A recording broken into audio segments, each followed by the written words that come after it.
Film की कहानी शुरू होती है 2019 के पाकिस्तान से, जहां उन्हें न्यूज के द्वारा पता चलता है कि भारत के कश्मीर में अनुच्छेद 370 को रद्द कर दिया गया है और इस फैसले से पाकिस्तान तिलमिला जाता है। पाकिस्तान का ही एक जनरल होता है जिसका नाम जनरल कादिर होता है और वह भारत के इस निर्णय पर उसे सबक सिखाने के लिए आउटफिट एक्स नामक एक ऐसे आतंकी गिरोह का सहारा लेता है जिसका लीडर जिम होता है। जिम की बात करें तो जिम एक समय में रॉ का जाबाज और देशभक्त एजेंट हुआ करता था, मगर एक मिशन में उसकी गर्भवती पत्नी को उसके सामने क्रूरता से मार दिया जाता है। दरअसल जिन लोगों ने जिम को और उसकी पत्नी को किडनैप किया था उन लोगों ने सरकार से 10 करोड़ रुपए मांगे थे, लेकिन सरकार उन्हें 10 करोड़ रुपए नहीं दे पाई, इसलिए उन लोगों ने जिम की पत्नी को मार दिया। और साथ ही इंडियन गवर्नमेंट को ये भी लग रहा था कि उन लोगों ने जिम को भी मार दिया है, लेकिन जिम अभी जिंदा है और अब उसके अंदर देश के लिए नफरत और प्रतिशोध की भावना प्रबल हो जाती है। वह देश के दुश्मनों के साथ मिलकर अपने ही देश को तहस नहस करने के लिए आमादा हो जाता है। तो यहाँ पर जनरल कादिर जिम से हाथ मिला लेता है और भारत को तहस नहस करने के लिए वो एक मिशन को तैयार करते हैं और ये सीन यहीं पर कट होता है। अब आगे अफ्रीका की एक जगह को दिखाया जाता है जहाँ पर की हथियारों की स्मगलिंग होती है और यहाँ पर हमें पता चलता है कि जिम ने यहीं से एक बहुत बड़ी मिसाइल को खरीदा है, जिस मिसाइल की डील राफे नाम का आदमी करने के लिए आया था और राफे दरअसल में जिम का ही आदमी होता है। तभी राफे को पता चलता है कि इन लोगों ने एक अनजान शख्स को बंदी बना कर रखा है और उसे काफी टॉर्चर भी कर रहे हैं। जिसके बाद राफे जब उससे मिलने के लिए जाता है तो उसे पता चलता है कि ये आदमी कोई और नहीं बल्कि पठान है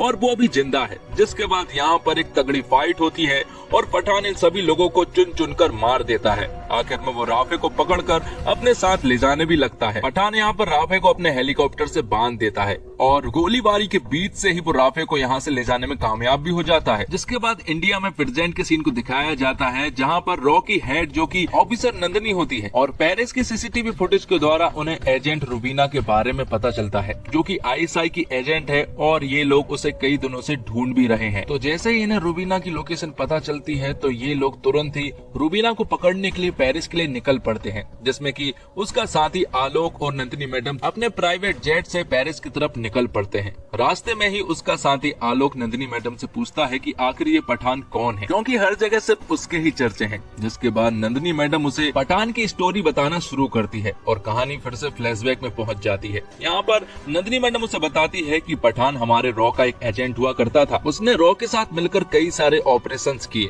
और हर ऑपरेशन में वो सफल रहता था। जिसके बाद उसने कुछ ऐसे लोगों के नाम सजेस्ट किए जिन्हें आर्मी ने रिटायर्ड कर दिया है। दरअसल उन ऑफिसर को चोट या फिर इंजरी हो जाया करती थी तो आर्मी उन्हें रिटायर्ड कर दिया करती थी, लेकिन यहाँ पर पठान उन्हें बताता है कि भले ही आप उन्हें रिटायर्ड कर देते होंगे लेकिन देश के प्रति उनके अंदर जोश, जुनून और जज्बा आज भी जिंदा है और पठान चाहता है कि इन लोगों को फिर से काम मिले और इनके साथ मिलकर वो एक टीम बनाए, जिस टीम का नाम वो लोग जोकर रखते हैं। तो जोकर टीम बन जाती है और इन्हें अपना पहला मिशन भी मिल जाता है जो कि दुबई में ऑपरेट होने वाला था। दरअसल इन्हें खबर मिली है कि एक टेररिस्ट ऑर्गेनाइजेशन प्रेसिडेंट को मारने वाले हैं जो कि दुबई में थे, इसलिए टीम जोकर तुरंत ही दुबई पहुंच जाते हैं उन्हें प्रोटेक्ट करने के लिए। और जिस रास्ते से प्रेसिडेंट आ रहे थे उस पूरे रास्ते को पूरी तरह से सिक्योर कर दिया जाता है, जहां तहां पर स्नाइपर भी लगे हुए थे। लेकिन आगे हमें पता चलता है कि वो टेररिस्ट ऑर्गेनाइजेशन यहाँ पर प्रेसिडेंट को मारने के लिए नहीं आए थे, बल्कि वो तो इंडिया के कुछ साइंटिस्ट थे जिन्हें वो अगवा करने के लिए आए थे और वो कामयाब भी हो जाते हैं, क्योंकि इस टेररिस्ट ऑर्गेनाइजेशन के पूरे मिशन के पीछे जिम का हाथ होता है और जिम ही उन्हें अगवा करने के लिए आता है। जिसके बाद वो उन दोनों साइंटिस्ट को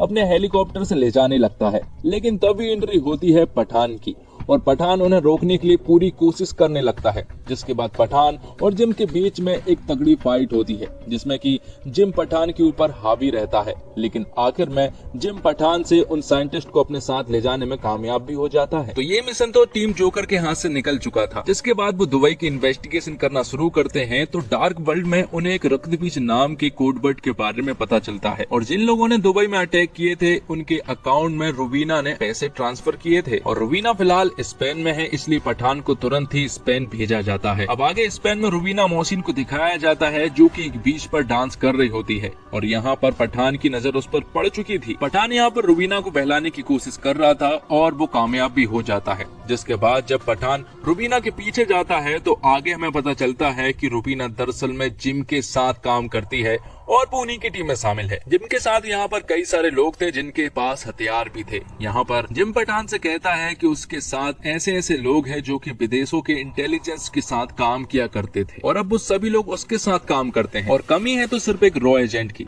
इसलिए जिम चाहता है कि पठान भी उनके साथ काम करने लगे, लेकिन पठान यहाँ पर साफ मना कर देता है, जिसके बाद जिम उसे मारने का ऑर्डर देकर यहाँ से चला जाता है। और जब जिम के आदमी पठान को मारने ही वाले होते हैं कि तभी अचानक से रुबीना जिम के आदमियों के साथ फाइट करने लगती है और उन सभी को मारना शुरू कर देती है, जिसके बाद यहाँ पर एक तगड़ी फाइट होती है और आखिर में रुबीना और पठान साथ मिलकर जिम के आदमियों के साथ फाइट करते हैं और यहाँ से बचकर भाग निकलते हैं। एक सेफ जगह पर पहुँचने के बाद पठान रुबीना से कहता है कि आखिर उसने उसकी जान क्यों बचाई, क्योंकि वो तो एक ISI एजेंट है और मैं एक रॉ का एजेंट हूँ जिनके बीच में बिल्कुल भी नहीं बनती है, तो उसने मुझे आखिर क्यों बचाया। जिस पर रुबीना पठान से कहती है कि मुझे जो चाहिए है वो तुम ही दिला सकते हो। और यहाँ पर रुबीना रक्त बीज नाम के कोडवर्ड के बारे में जिक्र करती है। वो कहती है कि वो रक्त बीज को पाना चाहती है, इसलिए वो जिम के साथ 1 साल से खुफिया तरीके से उनके साथ रह रही है। साथ में वो उसे बताती है कि उनके पास रक्त बीज को पाने के लिए सिर्फ 7 दिन है। अगर वो 7 दिन में रक्त बीज को नहीं पा सके तो 7वें दिन जिम के पास रक्त बीज की डिलीवरी हो जाएगी। जिसके बाद पठान जिस जगह पर रक्त बीज है उस जगह की पूरी इन्वेस्टिगेशन कर डालता है और एक धांसू प्लान भी बना लेता है। साथ ही पठान रुबीना को बताता है कि रक्त बीज जिस बोल्ट में है उस बोल्ट को ना तो काटा जा सकता है और ना ही एसिड से जलाया जा सकता है। उस बोल्ट को सिर्फ खोला जा सकता है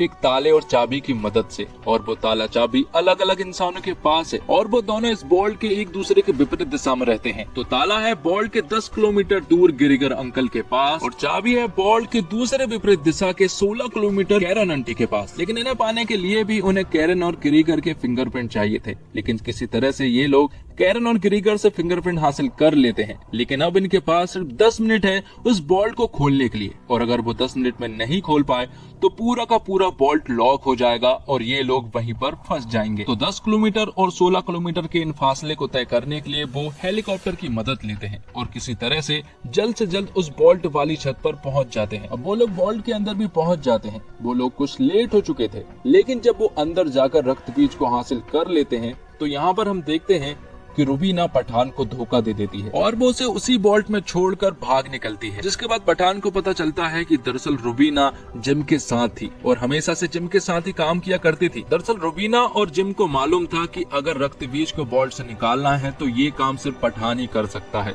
इसलिए रुबीना के सहारे उसने पठान की नजदीकियां बढ़ाई और पठान से ये काम करा लिया। तब आखिर में पठान रशियन पुलिस के हाथ पकड़ा जा चुका था और उसे अरेस्ट कर लिया गया था। जिसके बाद कहानी प्रेजेंट में आती है और हम पठान को रशियन जेल में देखते हैं और यहाँ पर रशियन पुलिस ने इंडिया से नंदिनी मैडम को भी बुला लिया था, क्योंकि उन्हें मालूम है कि ये एक रॉ का एजेंट है। इसलिए उन्होंने जब नंदिनी मैडम से पूछा कि क्या ये तुम्हारे साथ है, तो नंदिनी मैडम ने उसे पहचानने से साफ इनकार कर दिया था। जिसके बाद रशियन पुलिस पठान को ट्रेन के द्वारा एक दूसरे जेल में शिफ्ट करने के लिए भेजने लगती है। लेकिन उस ट्रेन में रशियन के कई सारे गुंडे भरे पड़े थे जो कि पठान को मारना चाहते थे। जिसके बाद उनके बीच में एक तगड़ी फाइट होती है और आखिर में जब वो रशियन पठान को मारने ही वाले होते हैं कि तभी यहाँ पर एंट्री होती है सलमान खान मतलब कि टाइगर की। जिसके बाद टाइगर और पठान दोनों साथ मिलकर उन रशियन से भिड़ जाते हैं और यहाँ पर कम से कम 10-15 मिनट की एक तगड़ी फाइट होती है। जिसके बाद टाइगर और पठान जब आपस में बात कर रहे होते हैं तो यहाँ पर टाइगर पठान से कहता है कि उसे एक जरूरी मिशन के लिए जाना है और हो सकता है कि उसे पठान की जरूरत पड़े। तब पठान उससे कहता है कि वो हमेशा उसके लिए तैयार रहेगा, इसलिए वो यहाँ पर बाधा भी करता है। अब आगे हम नंदिनी मैडम को देखते हैं जो कि पठान के पास आई थी। दरअसल रशियन जेल में कोर्ट के द्वारा पठान ने बता दिया था कि उसे लेने के लिए टाइगर आ रहा है। तब नंदिनी मैडम भी पठान को बता देती है कि रुबीना उन्हें मिल चुकी है और वो पेरिस में है। तब पठान तुरंत ही रुबीना को पकड़ने के लिए पेरिस निकल पड़ता है और फाइनली उसे पकड़ भी लेता है, जहाँ रुबीना पठान को सब कुछ सच बता देती है कि आखिर जिम का प्लान क्या है। वो उसे बताती है कि जिम रक्त बीज के जरिए एक नया म्यूटेंट वायरस बना रहा है, इसलिए उसने इंडिया के उन 2 साइंटिस्ट को अगवा किया था। रुबीना बताती है कि ये वायरस कोविड-19 से भी ज्यादा घातक रहने वाला है। इस वायरस से लोग तुरंत ही मारे जाएंगे, इसलिए इसे अगर किसी सिटी पर टारगेट किया जाए तो पूरी की पूरी सिटी आधे घंटे के अंदर साफ हो सकती है। इसलिए रुबीना पठान का साथ देने के लिए कहती है और वो उससे कहती है कि इस बार वो उसे धोखा नहीं देगी, क्योंकि अब बात मासूम लोगों की जान की है। अब एक अनजान जगह पर हम जिम को देखते हैं और उसके साथियों के साथ वो एक लैब में एंट्री करता है, जहाँ पर कि उसने उस म्यूटेंट वायरस स्मॉल पॉक्स को बना लिया था। जिम ने उन वायरस को 2 अलग अलग मेटल बॉल में भर दिए थे और अब वो इसका इस्तेमाल करने के लिए भी रेडी थे। लेकिन तभी एंट्री होती है पठान की जोकर टीम की और वो तुरंत यहाँ पर पहुंचकर तबाही मचाना शुरू कर देते हैं। जोकर टीम के साथ अब रुबीना भी मिल चुकी थी और ये बात जिम को भी मालूम पड़ चुकी थी और जिम को ऐसा लग रहा था कि अब वो नहीं बचने वाली, इसलिए वो उन दोनों मेटल बॉल को लेकर यहाँ से भाग निकलता है, जिसके पीछे पठान भी लगा हुआ था और रुबीना भी। रुबीना एक बॉल को हासिल भी कर लेती है, लेकिन तभी जिम बीच में ही एक बड़ा सा धमाका करता है, जिसके साथ ही बॉल के साथ साथ रुबीना पानी के अंदर चली जाती है और वो डूबने भी लगती है। लेकिन आखिर में पठान पानी में कूदकर रुबीना की जान बचा लेता है और उस मेटल बॉल को भी बाहर निकाल लेता है। तो एक मेटल की बॉल जिम लेकर चला गया था, तो वहीं दूसरी बॉल पठान यानी कि रॉ के पास थी। पठान चाहता था कि ये मेटल की बॉल को वो डिस्ट्रॉय कर दे, लेकिन मेजर लूथरा चाहते हैं कि वो इस वायरस को चेक करे और इसका एंटीट्यूड बनाए। साथ ही वो यहाँ पर रुबीना को अरेस्ट कर लेते हैं, क्योंकि वो ISI की एजेंट थी, इसलिए बेरहमी से रुबीना को अरेस्ट कर लिया जाता है। पठान उससे वादा करता है कि उसे कुछ नहीं होगा और वो उसे छुड़ा भी लेगा। तब उस मेटल की बॉल को लैब में भेजा जाता है परीक्षण के लिए। उस बॉल में 3 लेयर थी और उसे खास तरह से डिजाइन भी किया गया था। जब उन तीनों लेयर को खोला जाता है तो साइंटिस्ट को पता चलता है कि उस बॉल के अंदर कोई वायरस नहीं है, बल्कि मिनरल वाटर है। तभी जिम यहाँ के सिस्टम को हैक करके वीडियो कॉल पर आता है और वो सभी से कहता है कि उसका मिशन सक्सेसफुल हो चुका है। वो उन्हें बताता है कि जब तुमने इस बॉल को खोला था तभी उसका मिशन सक्सेसफुल हो चुका था। वो उन्हें बताता है कि जब तुम इस बॉल को 3 लेयर में खोल रहे थे तभी वो वायरस सभी के संपर्क में आ चुका था और अब वो पूरे लैब में पूरी तरह से फैल चुका है और चंद मिनटों में ही तुम सभी की मौत भी हो जाएगी। साथ ही वो यहाँ पर सरकार से नेगोशिएशन भी करता है। वो उनसे कहता है कि अभी भी उसके पास एक बॉल मौजूद है और वो नहीं चाहता है कि इस बॉल को वो किसी अनजान सिटी पर भेजे। वो इंडिया की किस सिटी पर इस बॉल को भेजेगा वो उसे भी नहीं मालूम है, लेकिन वो चाहता है कि इस बॉल के बदले में उसे कुछ मिले। जिम कहता है कि उसे कश्मीर चाहिए और अगर उसे कश्मीर नहीं मिलता है तो वो मिसाइल के जरिए इस मेटल बॉल को एक अनजान सिटी पर छोड़ देगा और साथ ही वो गवर्नमेंट को 24 घंटे देता है और ये सीन यहीं पर कट होता है। दूसरी तरफ हम देखते हैं कि उस लैब में ऑफिसर नंदिनी भी मौजूद थी और उसके साथ साथ कई सारे साइंटिस्ट भी मौजूद थे।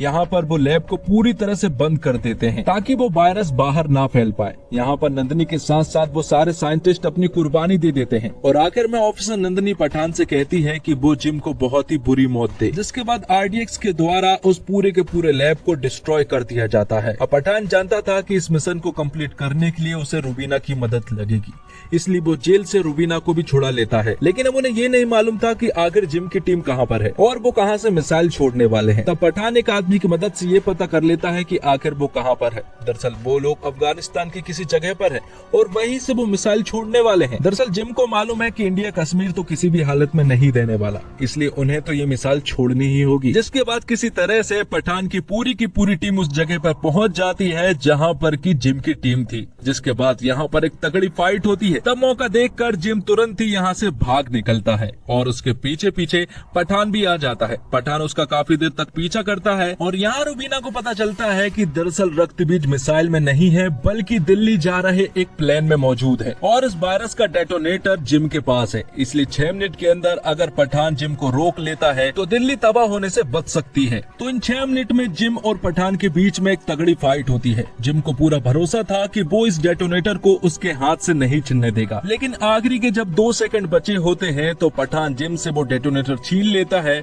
और दिल्ली को तबाह होने से बचा लेता है। और आखिर में पठान जिम को एक बहुत बुरी मौत भी मारता है और उससे कहता है कि इंडिया की तरफ से जो तुम्हें वीर पुरस्कार मिला था उसके वो लायक नहीं है। तो